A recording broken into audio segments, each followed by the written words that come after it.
Today, I'm going to go into the vast career of one of the biggest villains in the NBA, Dillon Brooks. This video is setting up for a difference between video that everyone has been asking me to do between Dillon Brooks and Draymond Green. So if you're excited for that, make sure to subscribe and turn the bell on to know when I upload that video between Dillon Brooks and Draymond Green. But for now, let's get into what happened with Dillon Brooks. Dillon Brooks was drafted in the second round during the 2017 NBA draft. Before that, he played for Oregon, where his defensive skill set shined bright and was named a consensus second team All-American. He was having a remarkable college career for the kind of player he actually is, until he decided to stay at Oregon for a third season and suffered a foot injury, hence why he fell to the second round. He was picked up by the Rockets, but was immediately traded to the Grizzlies, where his NBA career would begin. Brooks had a standout rookie season for the Grizzlies, playing at small forward, averaging 11 points and 3 rebounds. While his second year in the NBA, he would suffer a toe injury that would sit him out for the remainder of the 2018-2019 season. He kept developing his game over the years, averaging 16 points a game during the 2019-2020 season when he came back healthy and he was moved to shooting guard, and 17 points a game on pretty good efficiency for a year 3 player the following year, where the Grizzlies made a playoff appearance for the first time since the 2016-2017 season. This is where Brooks had a standout performance, and even though the Grizzlies ended up losing this series 4-1, Dillon Brooks averaged 26 points, 2 assists, and 3 rebounds a game on extremely good efficiency, and even dropped a 31 piece against the Jazz during the series. He had such an impactful role on the team and a great season for his standards that the Grizzlies gave him a 3-year, $35 million extension in February of 2020. But after this extension and the amazing playoff run that he had, things would go south really quickly for Dillon Brooks. He took another step up in the 2021-22 season, and again was a major reason as to why the Grizzlies were super successful in the regular season and made another playoff appearance. However, this is where the Dillon Brooks villain arc starts to show its colors. During this regular season, the Grizzlies played a game against the Warriors on March 28th where they would blow them out of the water 123-95, and Brooks had 21 points in 22 minutes. Brooks went on a post-game interview and would say something that would cement the Grizzlies' grave for postseason success in the future. We all had the vision and he didn't, which is perfect. You know, send him back to the Warriors and let him, you know, do his thing over there. We were able to, you know, create something like this and, you know, keep building this dynasty. And eventually, after this game and the post-game interview from Dillon Brooks, the Grizzlies would have to face the Warriors in the second round, which would come back to haunt him and the Grizzlies as a whole. They lost this series 4-2, with Brooks having a horrendous playoff performance compared to last year's, only averaging 14.5 points per game and bad efficiency, 42% from the field and 35% from 3. He only averaged 12 points playing against the Warriors, shot 30% from both the field and 3, 50% from free throw, while only playing subpar defense. The Warriors went on to shock everyone and win the NBA Finals this season as well. Now, we make it to the 2022-23 NBA season, where Dillon Brooks is about to realize just how much things could get worse for him. He started his villain arc by throwing jabs at Draymond Green, calling himself the superior player, which in turn led to the Warriors taunting him in games, on the sidelines, and in interviews. He also kept talking dynasty to the Warriors, which led to Klay Thompson saying this after their dominant win during the Christmas game of this regular season over the Grizzlies. But what message did you want to send tonight?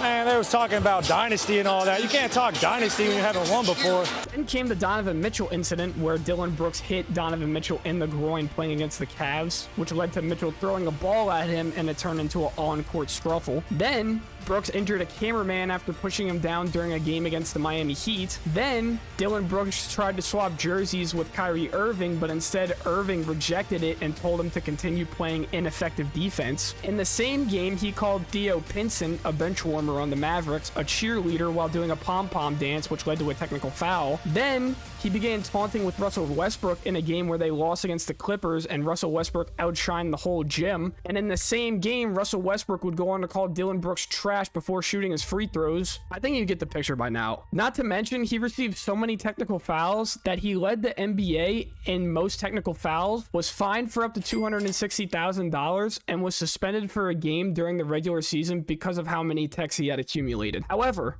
During all of this, the Grizzlies managed to make it back to the playoffs as the 2 seed again because of how incredible their team was built and how dominant they were during the regular season. Not so much because of Dillon Brooks this time, where he averaged 14 points on bad efficiency yet again. With the Grizzlies' regular season over and the 2 seed locked up, all there was left to do now was wait and see who they would play in the playoffs and go to work in the playoffs. But what they didn't realize is what would happen when they found out that they were going to play the Lakers and LeBron James in the first round of the playoffs. Because Dillon Brooks would set off a chain of catastrophic events that would bury the Grizzlies 6 feet under.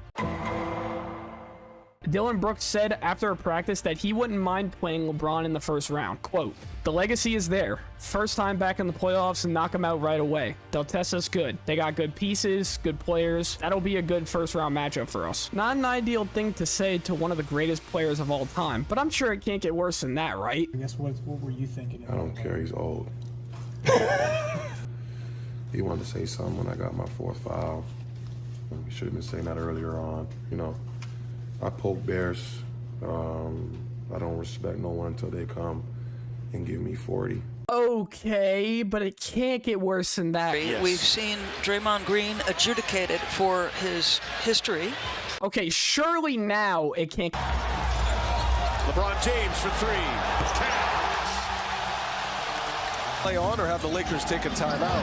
LeBron James came after the take foul. Oh, James with a rejection.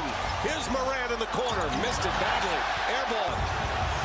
Roddy and Brooks on the floor together. LeBron sticks it. Taylor Jenkins made in game 3. He goes to switching that staggered pick and roll, and they create a turnover. Oh, James, another block.